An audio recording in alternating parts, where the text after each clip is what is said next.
introduce you, and then we'll start. Inshallah. Just one question, Dr. Ahmed. Do you see Yes. my presentation right now as a full slide, or do you see it as a presenter view slide? Does it No, we see in full fill screen. full screen? You see Full, the full screen. Okay, full perfect. Thank screen you. mode, yes. Okay, thank you. Can you move your mouse so we see if you can see the cursor? Yes, good. Let me also have, do you see the laser pointer? Yes, perfect. Okay, nice. Okay, it's good.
Professor Muhammad?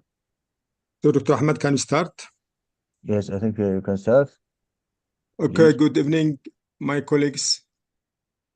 I am pleased to welcome you to this webinar about neuroanatomy. And I use this opportunity to thank the Yemeni Society of Neurosurgery, the WFNS, the Pakistani Neurosurgery Society, and the Neurosurgery TV to organize this educational course in neuroanatomy. And today, it is my pleasure to welcome Professor Baris Coco York. He is an assistant professor from the University of Istanbul, and he will speak today about microsurgical anatomy of the third, fourth, and sixth cranial nerve. So I welcome you all, and special welcome to Dr. Baris. So you can start, please. Yeah.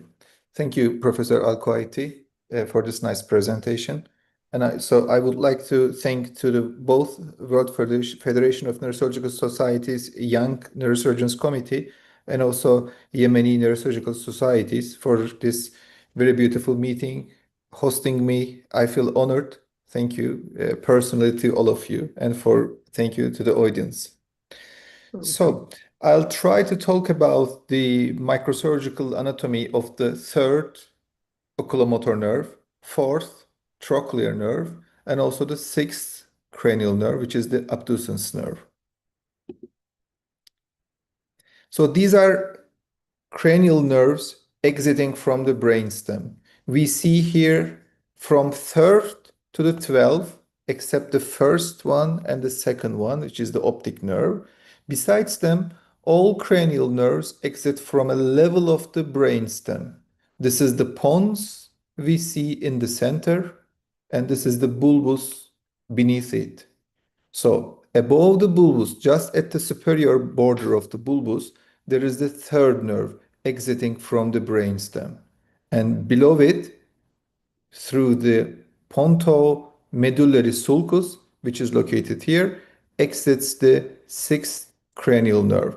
So between the third nerve and the sixth nerve, there should be the fifth nerve, which is a trigeminal nerve here, and there should be the fourth nerve, but which is the only cranial nerve which exits or originates from the back side of the brainstem, except the fourth nerve. All the cranial nerves exit from the anterior side of the brainstem, while the trochlear nerve originates from the posterior side. So that's why we don't see it here. So let's look all of them from superior to the inferior. So at the superior border exits the third nerve. And in the inferior border of the pons exists the sixth nerve. This is the trigeminal nerve. There we see a cortical structure. A very tiny portion of the cerebellum is called as the flocculus. Just medial to it there is choroid plexus, and just medial to it there is foramen of Luschka, which is just bordered by the seventh nerve, eighth nerve, and the ninth nerve. So when we go to the medulla, there's the bulbus, there's the pyramid, and just between the pyramid and the olive, they are exiting the 12th nerve, which is the hypoglossal nerve. So we're going to focus on the third nerve, sixth nerve, and the fourth nerve in this talk. Why these three cranial nerves are focused together in all studies also in this topic? Because they are they exit from the brainstem, pass through the cisterns, and enter into the cavernous sinus by piercing the dura of the skull base. And within the cavernous sinus, they go through the superior orbital fissure to reach to the orbital space. So we're going to follow these three cranial nerves through their courses step by step and go into the orbit from the brainstem. Let's begin with the third nerve. So this is a brainstem axial cut of the mesencephalon at the level of the superior colliculus. This is the aqueduct. This is the interpeduncular cistern. These are the red nuclei. And just posterior to the red nucleus and anterior to the aqueduct, there are oculomotor nucleus, where this nerve starts. And through the oculomotor nucleus, the third nerve begins as the intramesencephalic segment of the third nerve, and then goes into the interpeduncular cistern as the cisternal segment of the third nerve. During its course, where it begins again in the interpeduncular cistern, the third nerve goes anteriorly and from medial to the lateral to reach the skull base. Through this course, it is closely related to the posterior circulation of the brain. Let's see this left side of the mesencephalon. This is the left hippocampus pulled down and the left mesial temporal structures. Just see the third nerve begins in the interpeduncular cistern. It courses anteriorly and from medial to lateral between the posterior cerebellar artery located superior to the third nerve and superior cerebellar artery located inferior to the third nerve. So the third nerve exits from the brainstem, and at the first step, it goes in between the posterior cerebellar artery above and the superior cerebellar artery below, and then goes more anteriorly and anteriorly to reach the skull base. Why do we need to know why the third nerve is located below the PCA and above the superior cerebellar artery? Because when we need to, sometimes we find the third nerve at its anterior point where it enters to the skull base and follow it backwards to find these vessels. So this is a right-sided transsylvian approach to the right internal carotid artery, right pecome, which is a fetal pecome here. Let's look closely. The fetal pecome exits from the right internal carotid artery and joins with the basilar artery to continue as the posterior cerebellar artery above the third nerve, and the superior cerebellar artery exiting from the basilar artery below the third nerve. So this is a very beautiful landmark that when you find the third nerve and follow it backwards, anything superior to it is the PCA and anything below it the SCA, superior cerebellar artery. But sometimes since the third nerve is somehow squeezed at the where it enters to the skull base, we may need to open it to mobilize this nerve to see the structures more located deep inside. When we want to do it, we must remember that cavernous sinus, the venous plexuses of the cavernous sinus may extend until to the oculomotor cistern, which is a small pocket filled with CSF, but sometimes also the venous plexus of the cavernous sinus may extend here, and when we want to cut the dura located above the third nerve, it may bleed out, and we may be forced to gently stop this bleeding. Also, when we are here, we need to talk about the oculomotor triangle, which is also known as the Hakuba's triangle, which is the site where the oculomotor nerve exits from the brainstem, enters to the skull base. So in the oculomotor triangle, now after this opening, the oculomotor nerve becomes extradural by entering the upper portion of the lateral wall of the cavernous sinus under the anterior clinoid process here. And we may know the margins of the oculomotor triangle, which is as a triangle, as the name suggests. So there are three dural folds, which are the margins of the oculomotor triangle. The first one is the anterior petroclinoidal fold, which is extending from the anterior clinoid process to the posterior clinoid process. The second one is the posterior petroclinoidal fold, which is the first one is anteroclinoidal fold extending from the ACP to the petrous apex. The second one is the posterior clinoidal fold, petroclinoidal fold, which is extending from the PCP, posterior clinoidal process, to the petrous apex. And the third one is the first one I was fold, is extending between the posterior clinoidal process to the anterior clinoidal process, which is referred to as the interclinoidal dural fold. So anterior and posterior petroclinoidal dural folds and interclinoidal folds form a triangle where the third nerve becomes now, after the oculomotor cistern, it becomes the extradural. Why this is important? Because when we drill the ACP out, we're going to find the extradural portion after the distal dural ring, extradural portion of the internal carotid artery. Okay, let's give a break with the third nerve and look into the trochlear nerve, because now we reach to the skull base with the third nerve, and let's catch with the fourth nerve. So we found in the first slides, this is the right superior colliculus and this is the left inferior, right inferior colliculus. So at the first slides, there was a axial cut at this level to find the oculomotor nucleus at the level of the superior colliculus. And now we're going to see this yellow shaded area, which is the trochlear nucleus at the level of the inferior colliculus. So the left superior and inferior colliculi are removed to see this nucleus.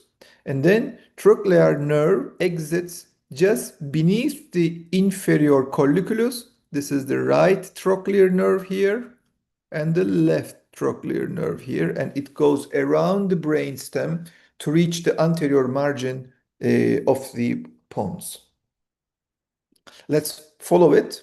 Let me first speak about this picture. So this is the cerebellum. The right cerebellar hemisphere is pulled backwards to open the cerebellar midbrain fissure. So this is the inferior colliculus of the right side, inferior colliculus of the left side, superior colliculus of the left side, pineal gland. So this is the quadrigeminal plate of the midbrain. So these are right superior and inferior colliculus, and just beneath the colliculus exits the trochlear nerve and goes around the brainstem to reach the anterior side of the brainstem. And let's now look to the from the right view to the lateral side of the brainstem. We see the third nerve above the superior cerebellar artery exiting from the basilar artery, and there was the PCA. It was cut down, but if it wasn't, it will course above the third nerve, while this SCA is below the third nerve, and SCA goes down, and here we see the fifth nerve, and between the third and the fifth nerve there will be the trochlear nerve. It again, it originates inferior margin of the inferior colliculus, goes around the brainstem. But at the end, the importance of the fourth nerve is it joins to the free edge of the tentorium. In most of the specimens, or in most of the cases, it actually joins the free edge of the tentorium at the anterior margin of the brainstem or incissural space, but in around 10 or 15% of the cases, it may join the free edge in very backwards, let me say at around the posterior margin or the mid portion of the brainstem. So we need to be careful when we cut the tentorium to show both the superior and infratentorial spaces. Sometimes we may need to cut the tentorium, but we should expect first to see and then cut the tentorium to preserve the fourth nerve. And let's see the sixth nerve. And this nucleus is known to be located or adjacent, just deep to the fourth ventricle. So in normal anatomy, we can sometimes see a rounded protrusion, the nucleus of the abducens nerve. I highlighted its location, but let's go to this slide. This is actually the fourth ventricle. So these are the abducens nucleus. So this is the left facial nucleus, and the facial nerve begins as the intrapontine segment of the facial nerve goes around the abducens nucleus and then goes to the cisternal as the cisternal facial nerve, and while abducens nucleus continues as the abducens nerve here. Okay. And the abducens nerve then exits from the brainstem and as the third nerve and the fourth nerve, where it joins to you see here the free edge of the tentorium. Also, the abducens nerve goes anteriorly and pierces the skull base dura to enter to the skull base. Let's follow these three cranial nerves together now at the roof of the cavernous sinus and within the cavernous sinus. So this will be a stepwise dissection in following pictures of the right-sided cavernous sinus. And this lateral wall of the cavernous sinus extends from the tentorium, free edge of the tentorium. It extends below by covering the lateral wall of the meccal cave and the middle fossa. This is the second nerve, the optic nerve. This is the intradural portion of the right internal carotid artery and the left internal carotid artery. This is the left optic nerve, and these are the left and right oculomotor nerves. This is the right trochlear nerve entering the free edge of the tentorium. We don't see the sixth nerve right now, okay? So again, I would like to say the borders of the oculomotor triangle, which were the anterior petroclinodal fold extending from the anterior clinodal process to the petrous apex, posterior petroclinodal fold extending from the posterior clinodal process to the petroxipex and interclinoidal ligament extending between the ACP and the PCP. Okay. So the outer layer of the dura is removed to expose the cavernous sinus here and also the mechal cave. We see now here the third nerve entering into the oculomotor cistern, the fourth nerve coursing within the free edge of the tentorium. So they go together, and this is the fifth nerve here. Still, we don't see the right-sided sixth nerve, while this is the left-sided, but we're going to focus on the right-sided ones. So the third nerve and the fourth nerve are joining together to extend to the superior orbital fissure, which is located below the anterior clinoidal process. Let's go one more. Now we see the third nerve, the cistern is opened, some of the dural linings are removed to better see the fourth nerve here going together to the superior orbital fissure. And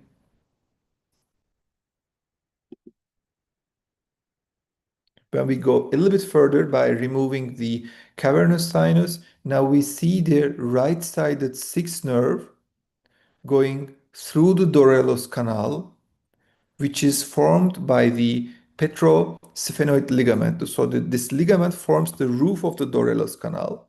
So the sixth nerve courses within the cistern, pierces the dura, courses through the Dorellos canal to join with the third nerve and the fourth nerve.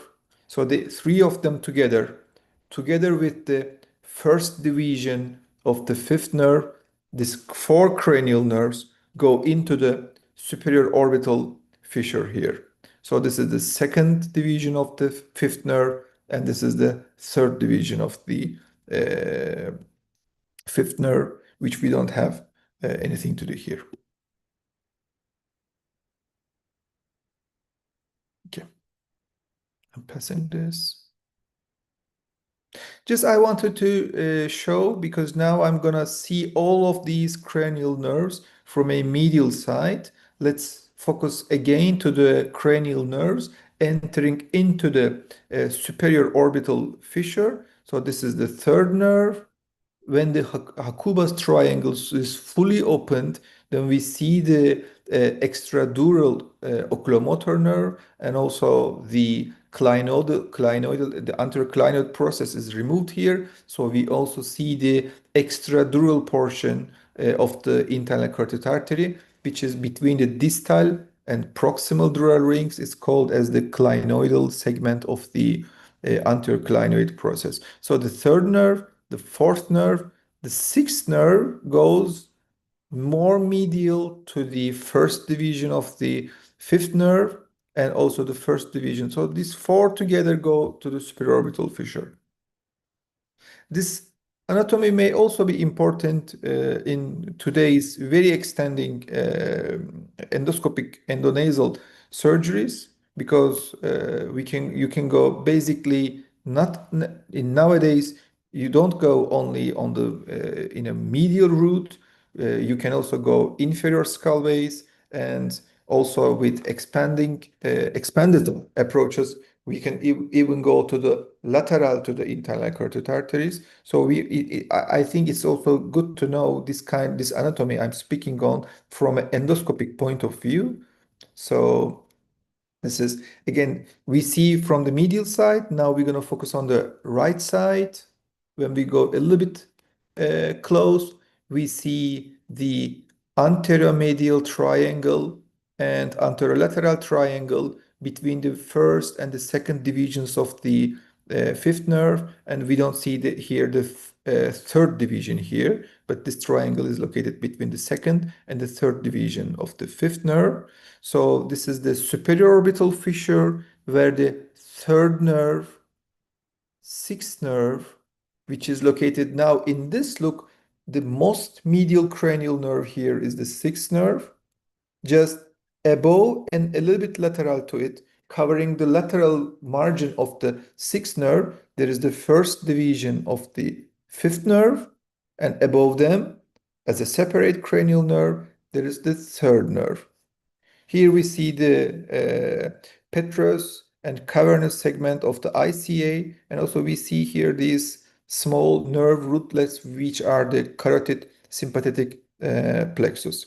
Also here we see the median nerve, which is a very important landmark, leading us to the petrous ICA in endoscopic endonasal surgery. The similar view now on the left side, again, now this is the petrous ICA, cavernous ICA, this is the proximal dural ring, and distal dural ring. This whitish layer in between them is called as the carotid sheath.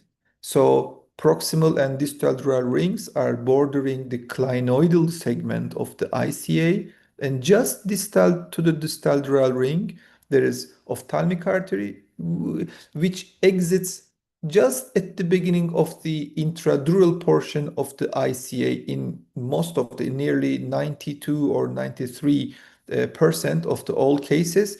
But just remember, about around 7 or 8% of the cases, this ophthalmic artery may actually origin proximal to the distal dural ring, which may be in the line of view or just in the dissection site during an endoscopic endonasal surgery. So we need to be careful about this 8% origin point. So also let's focus on this third nerve again, the sixth nerve here. Okay.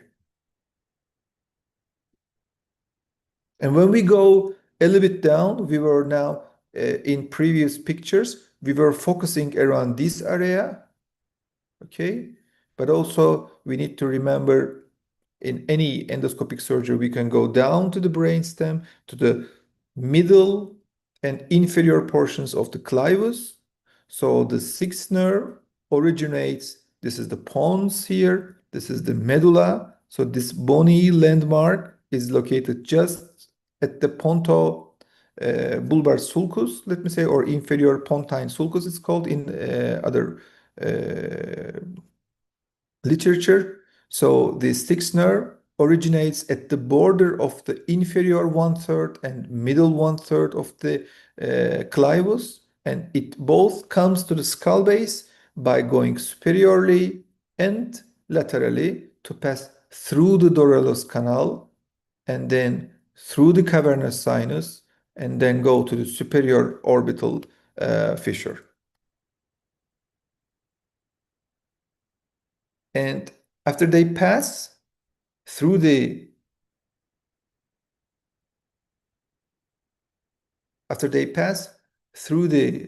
superior orbital fissure, these three cranial nerves we're focusing today reach to the orbit. So the optic nerve, of course, enters through the optic canal, and all the others are coursing through the superior orbital fissure, but the most medial and inferior part of it may be called as the oculomotor foramen also. So what we see here is a complex, very complex structure. This cut is around the level of the, not exactly, but at the level of the annulus of Zinn, let me say. So let me just focus on these structures. This is the optic nerve, optic sheath, ophthalmic artery. So here the colors of the nerves and the muscles are very similar. Let me just outline them. So this is the superior, this is the lateral, this is the medial, and this is the inferior oblique muscles, 4 of them. Okay. So here the third nerve is already divided.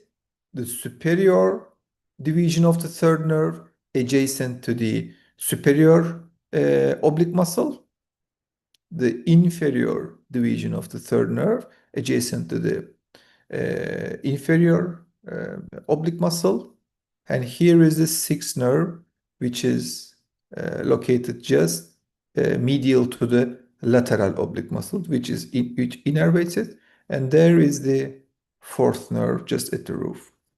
And these are the superior and inferior ophthalmic veins within the orbit.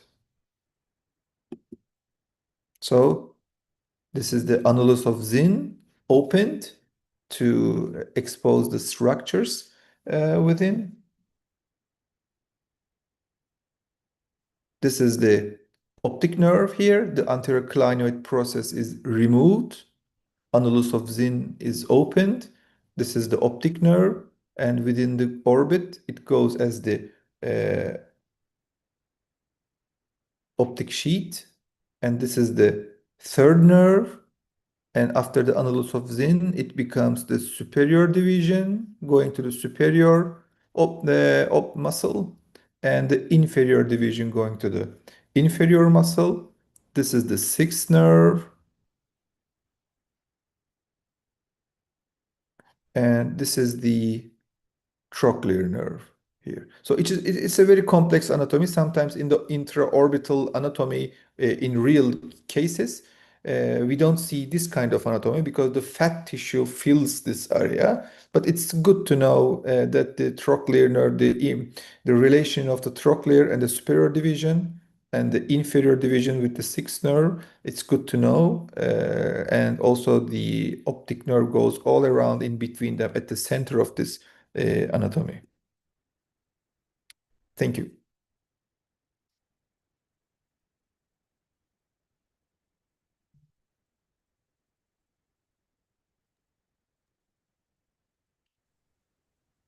Dr. Baris, thank you for this very informative lecture. We enjoyed really the lecture. Usually, I agree with all of what you said. I just to add only the motor nerve is only not creating fibers from the oculomotor nucleus. He is also getting some fibers from the Edinger-Westphal nucleus, which are the parasympathetic part of the nerve. Yes. And the all sympathetic, parasympathetic and somatic part of the facial nerve, they live together, the brainstem, and live together to reach the orbit. So thank you too much, Professor Baris.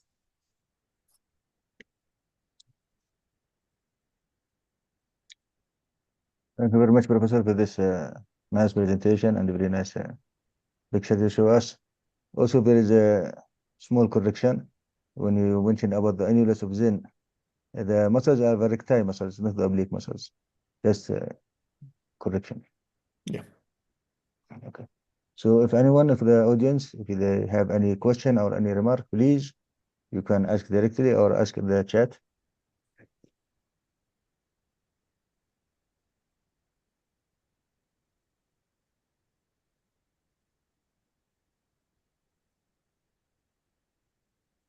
Okay.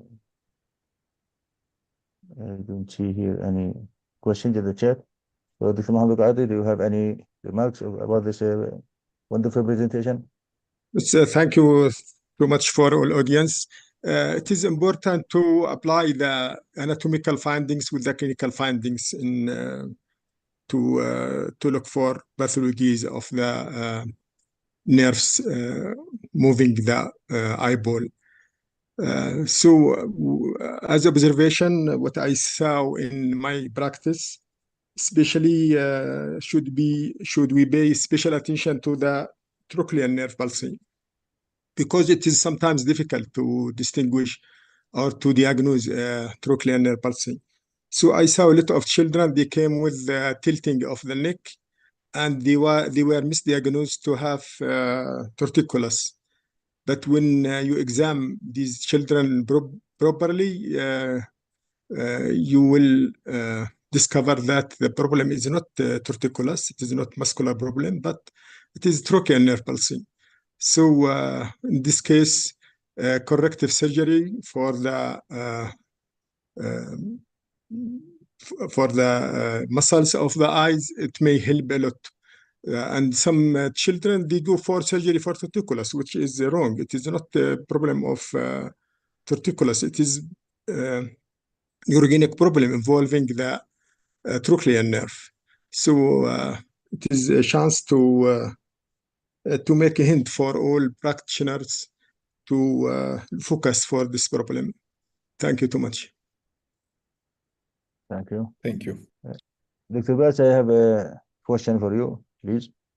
How during operation, as we mentioned and as we all know, that the trochlear nerve is in close proximity to the free edge of the tentorium. So how do you differentiate intraoperative intratrochlear nerve from the free edge of the tentorium while you're cutting the tentorium? How can you preserve it? Oh, the first step of the preservation is to search for it, not where you are doing it. For that thing, you need to go sometimes more posterior, and at the posterior margin of the pathology, just say a meningioma, you need to see the trochlear nerve, search for it, find it, and then it's in most of the cases, it's always covered by an arachnoid. Okay.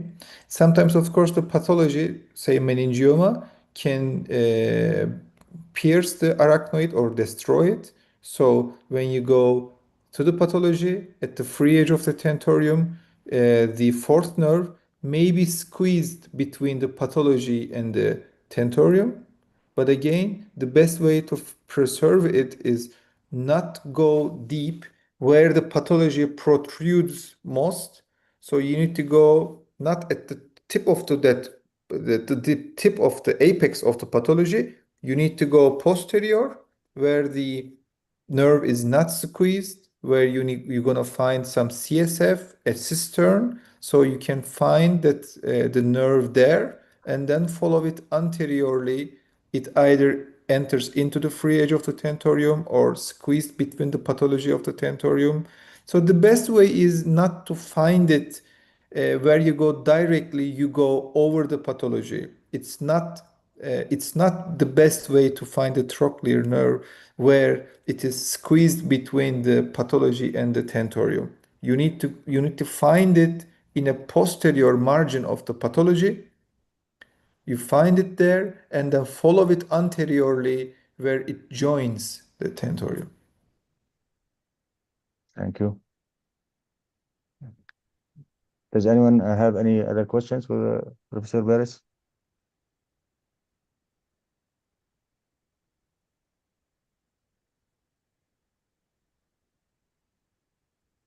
I think the presentation was very clear and very thorough, and there is no much question about it, and no unknown points. Everything is Dr. well. Ahmed, just a small hint Yes, about the doctor. trochlear nerve. So the trochlear nerve, when it leaves its nucleus, usually it crosses to the other side. So there is a crossing of the nerve just when it directly come out from the from the nerve nucleus. So it crosses to the other side. It is the only one of these cranial nerves which crosses to the other side after leaving the nucleus. Thank you. Thank you very much. So I think there is no more questions, and by this I ask Dr. Mohammed Abqati to give the closing words of this webinar. So I want to thank Dr. Baris for this very comprehensive and clear presentation of the anatomy of the third, the fourth, and sixth cranial nerves. We enjoyed really the lecture. We wish him all the best. And thank you for all audience. And I want to say special thank to Dr. Ahmed because he is the person beyond these activities for a long period of time. So thank you too much for all. Thank you very much, Doctor. And thank you, Thank you, Dr. Baris. Professor. So Excuse I think me? by this Thank you very much, Dr. Baris, for Oh, your participation. as always, I feel honored, Dr. Ahmed. Thank you Yes, we are honored personally by to your you, participation. and thank you, Professor. Thank you so much. Thank you so much. So I think by this we can conclude our webinar and see you all, inshallah, next week with more presentation and more speakers, inshallah. See you all, inshallah, next week. Bye-bye. Mm.